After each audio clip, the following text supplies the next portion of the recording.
Okay, 9 o'clock, February 20th, 2015, policy and procedure meeting.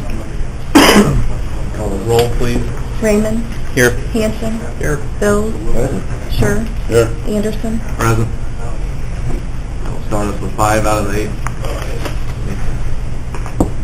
requirements of the quorum. Any public comment? No public comment. Committee chair reports. Zoning, Dan? There'll be a zoning board of appeals meeting this month on a rezoning for a from an A2 to I don't remember what it is, to residential. It's on 2.2 acres. That'll come. Let's see, I think that's this Thursday, this upcoming Tuesday, excuse me. And after that, don't really have a whole lot on the agenda as of right now. Russell, highway? A couple of matching tax resolutions, pulled some federal money out, a couple of projects we did. Other than that, I think that, there's something coming back to the committee from last month that we'll probably end up looking at here. If not this month, next month, then when we get some other information. Other than traditional claims, nothing else. Nothing's broke. No major blizzard. Yep. Yeah. Okay. John Schur, judicial? We don't have anything out of the ordinary. We'll just be taking our normal reports unless something comes up between now and then. We're a little ahead of schedule, so things could come up. Kevin, finance? Audit's moving along. I don't know of anything coming up. Anita? No, nothing else. Actually, pre-fish is pretty scary. If Dale or Lyle happen to pop in, we'll go back to their committee reports. As the report, Eric? Well, since the last policy and procedure meeting, not too often much has happened. I visited another local jurisdiction, talked about what I do with them. I've taken another online course that was mandated by the state for me to do. Continue to work on the EOP revision. LAPC, Iroquois County LAPC creation is moving along nicely. Hopefully we'll be having our first meeting for the next round of county board meetings. The mitigation plan, Iroquois County mitigation plan, I'll be starting work on that. That'll be due in December. So it's an all-encompassing project. The current mitigation plan is about 300 and some odd pages. I'll be working on that and looking for community involvement with that. And hopefully soon got an offer to install radio in my personal truck for radio communications, and that's being donated, which is very kind. So that's all I got. Chairman comments to the minimum. Moving on. ECSB advisory panel update. I'm playing phone tag with Mayor Harwood this week, trying to get him lined up first. That way we got a date that he can make it, and then we're going to roll downhill with everybody else, try to get a meeting hopefully before our full board, so we have the ball rolling on that. But correspondence, pretty minimal. We had one thing from Andrews Engineering about got it yesterday, Illinois Environmental Protection Agency. Got me a little worked up when I read it because it says K&H disposal up in Donovan for and it's, the landfill box is checked, so ears perked up. But it says description of project, the affidavit for certification of completion of post-closure care in accordance with permit conditions, et cetera, et cetera. So probably paperwork they have to keep filing, I would assume. But I called the Illinois Emergency or Environmental Protection Agency and got two or three voice recordings. That my phone call was very important when they get back to me, but wasn't that important. I haven't heard back, so, but when I hear something, we'll pass that along. That's all the correspondence I got. Claims, we have one claim, Nita said, and we'll send that to finance. With Mary Ann being gone right now, she's gone for a few days. So. Appointments, none at this point. Still have a vacancy on the health board. Moving right along to our forensic audit update. We have Andrew Garrett Discovery's here to give us a preliminary audit update. Go ahead, Andrew. Thank you, Chairman. First of all, I'd like to at least give some people a background of what's happened to date, so they get an understanding of where we're coming from and why this audit even started.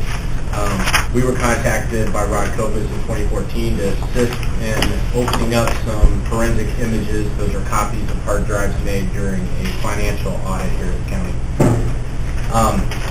We did not charge for that. We told him that it's a pretty straightforward, easy process, so we offered to do it pro bono. We opened up those images and we sent him back basically all the files that would have been on those computers. Once we did that and he was able to view the internal structure of those files and see some of the web history that was going on, he asked us to take a look further into those computers for him and determine if we could see any wrongdoing by any employees. And it was very apparent that some unethical and some waste was going on here in the county. We did that pro bono. We did not charge. It only took us a couple hours. We threw at it to get results. But those were, you say, the top 1%, 2% of files that you look at. If you say that 1 or 2% of what's bad, we were able to find pretty quickly. Later on, afterwards, your county board meeting on November 12th, we presented this finding. In November 2014, we were asked to provide a quote to examine the rest of the county's computers that had to do with the Fort Iroquois County Health Department. We provided a quote for $5,650 to examine up to 18 computers. We came in at a later date and copied those computers forensically. When I say copy the computers forensically, we use court-certified equipment that allows us to copy every 1 and 0 on the hard drive so that it's exactly the same as it was here in your presence. Those hard drives contain everything that a person has done in the last 3, 4, 5 years. That includes their web history, that includes when they hook up a cell phone to it and it backs up the cell phone there, that's your text messages. Even when a user decides to do things in what we call like incognito mode or private browsing mode in the web browsers, that means that you personally can't get to the web history, but fortunate for us, forensic tools do show us what the person was doing. We took those forensic images back to our lab. When we made the forensic images, we do it with what we call write blocking equipment, which allows us to copy the data without changing a single digit on any computer here in the county. So we preserve the integrity. It's the same process that law enforcement uses in the Department of Justice, and it's been vetted all the way through the Supreme Court. We took those forensic images back to the laboratory. We examined all the forensic images for internet history. There's 2 phases of this investigation. One is, first of all, it's all internet history. When we say internet history, that includes anything that would touch the network card. So anything across the internet. That's email, that's web-based email, that's chat history, Skype, MSN Messenger, Yahoo, all the different various things that touch the internet. We were able to analyze. The second phase of this investigation is email. Email is done as a cooperative effort between the county and our laboratory because emails can be taken out of context. For instance, you could have an email where somebody's discussing something with a contractor that's in the middle of a bid protest or in the middle of writing a response to a request for proposal, and we wouldn't know that from our end. We wouldn't know that conversation might be inappropriate, but you know. So that's why we do this as a cooperative effort. Of course, our team can determine if somebody's sending an email, hey, get them so-and-so a job because they lost a golf game, it's easy for us to understand. But some of the internal workings of the county and your business, understand. Therefore, we need a little help in analyzing some of these emails. So our phase 1 analysis is complete. We have some preliminary results from there. I could go over some of these. We will not be releasing names today on who these computers belong to until the final report comes out. But just to give you an idea of what we're talking about, I'm going to say our top 5 of users. Our top of user had 76,240 inappropriate websites that they went to. This included 1,555 hits on a dating website, 8,440 hits on Facebook, Amazon, eBay, shopping, selling things online, all during work hours. Our second highest user had 39,995 inappropriate web searches and web hits. That's matched over 1,000 hits on Match.com, a couple on pornography sites, and lots of traffic on what we call My31, which apparently has been used quite a bit by a few county employees. This My31 site appears to be a website that allows people to make money from selling their friends products and services. And we found thousands of web entries on these computers that had to do with the sale or the promotion of My31 to other county employees. And this was more than one employee involved. This is the company. Then the third would be 13,289 web entries. Amazon, eBay, 440 on dating websites, over 5,000 on Facebook, and 3,000 entries on My31 website. Then the next one from that is 12,953 web entries of dating sites and 8,778 posts to Facebook. Seems to me that based on a couple of these computers, that it was really difficult to figure out what they did for a living because we didn't see but maybe 2 to 3% of what they do for a living, and the rest of it was all personal business. We've got quite a few computers that fall into what we call the casual users of the internet, and those are people that had over a 2-year period, maybe 669 entries of what we call inappropriate use, and their inappropriate use would have been Facebook, some web searches for eBay searches, Amazon, those type of things. But 669 hits over a 2 to 3 year period is not extreme. Some of these that are close to 30, 40, 70,000 is extreme. So we calculated this out so far on 16 of the computers because 2 of them seem to have little to no usage on them whatsoever. Out of 16 computers, there's 160,129 inappropriate web searches. Now, if you do the math on that, with an average of about $44 an hour per employee, you're losing close to $250,000 a year between the sectors. Now, that tells us from this that we're probably going to find a lot of stuff in email also. And if anybody's interested in taking a look at what some of this stuff looks like on our end and how we're able to do this, we have it displayed on the screen here. We can show you. It builds a timeline analysis. We can see exactly what time and when somebody did something, when they went to the web page, how many times they went to that web page, and what they exactly search for. Let's say in Google, on any web browser, whether it's Firefox, Chrome, incognito mode, safe browsing, it doesn't make a difference.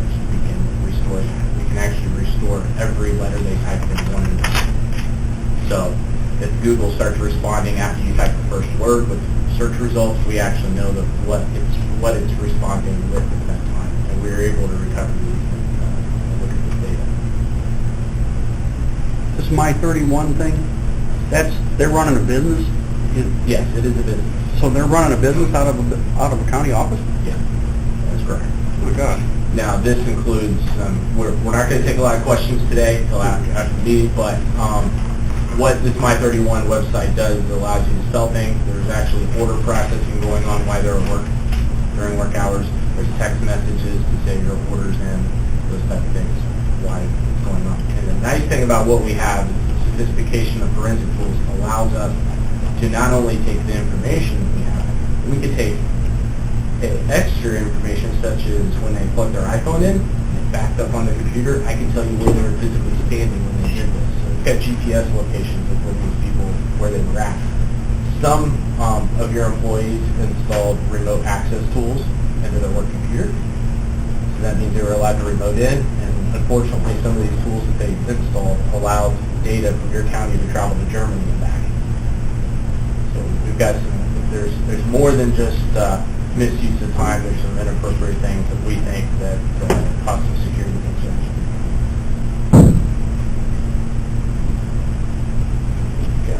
Then with phase 2, so phase 2 of this investigation is going to require a few people from the county here to be appointed to help us review emails. We'll be providing hard drives to each one of these members, possibly of the board.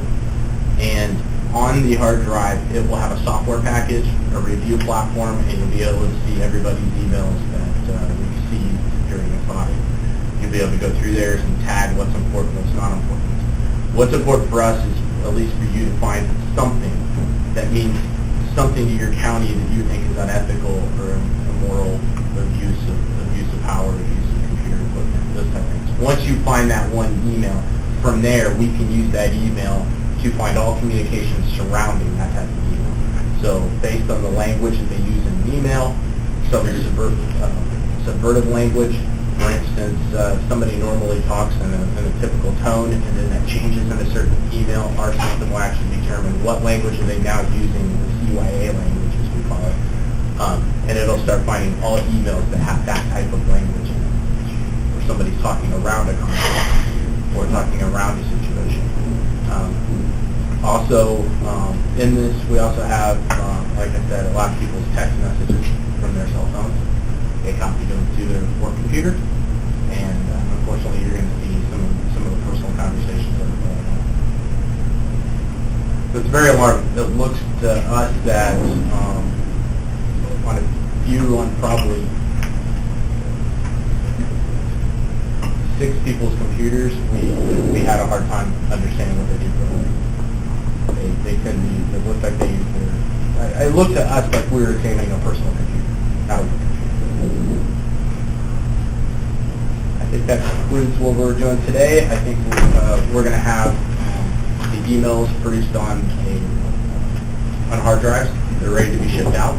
The date of who's going to be involved in that, we'll ship them out probably Monday or Tuesday. And we can start with that. That will be faster than internet analysis. The internet analysis, unfortunately, takes a long time. An average computer can have a million entries. They have to be reviewed manually. And the time it takes for the computers to restore this type of stuff. And for those that are technology savvy to understand, quad-core power processors with 90 gigs of RAM still take between 40 to 45 hours per computer to process. Once they're processed, we do a manual review. That manual review takes between 40 and 40 hours per computer. And then we finalize those results with what we call summary, and we bookmark things we think are inappropriate. And we put those together. But of course, anytime we do an audit like this, before we issue our final results, we ask that everybody look at these, and if something that we've marked is legitimate county business, we need to know about that before moving forward. Some of the things we do watch out for, if somebody's buying a coffee maker on eBay, we don't flag that as inappropriate, because it very well could be county business. But if somebody's buying kids' toys for their nephew, and it says top 10 gifts for your nephew, it's quite obvious that that is not any basic questions about how we process this information? Thank you. Okay, like I said, preliminary, so still work left.